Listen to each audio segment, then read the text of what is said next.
really help small, mid-sized and large pharma companies and biotech companies to raise capital, do mergers and acquisitions. So very often, as KV was mentioning, entrepreneurs or CEOs come to us for fundraising, and they are very interested in talking to people who, at one level, understand some of the science behind what they're doing, but more importantly, people who understand the risk in the business and appreciate the kind of life cycle that the business goes through. So KV, to that extent, I think it's more a situation where no company has a linear, straight line growth. Especially in biotech pharma, there are unpleasant surprises as well as pleasant surprises along the way, and before you really reach the inflection point where you really discover value, there are many corners to turn, and a lot of times it really helps to have an investor who understands the kind of risk profile that he's getting into, and a lot of times we have seen situations where investors have really put money behind a trend or behind a idea where they thought they'll hit the ball out of the park, but things didn't really work out.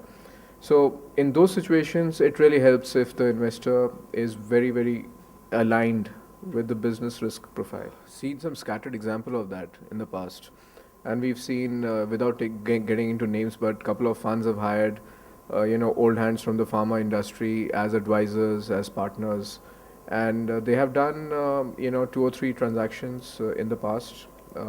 But the question you're putting is that when do we reach a stage where you actually start looking at sector and then subsectors? I think we are fairly far away from that, and one reason is that whatever investments have really happened in this space, if you look at biotech especially, we haven't seen too many successes out of India. And there is one large example, Biocon, but then how many Biocon IPOs have happened? If you take US for example, nearly, I think it's February 19th today, they've already done 31 IPOs this year, the US market. Already raised billions of dollars of funding.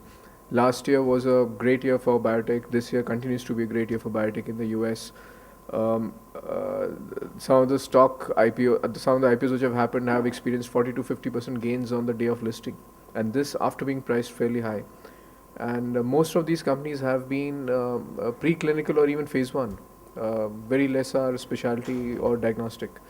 So what I'm trying to put across is that Indian market is not that mature. If you really see the geographical spread of money also, what's happening in US, what's happening in pockets of rest of the world, let's say Israel, Denmark, to some extent UK, those markets have seen success in the past, and that money keeps coming back, and deal sizes have gone up.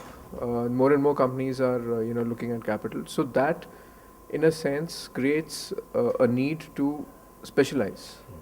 And that also creates entrepreneurs who turn financiers, who understand that subsector. They've made their money in the sector and they understand that sector. They want to, without doing the entire hard work again, they want to again make money. So the easiest way is to become an investor. That stage in India, I think we are still really far away.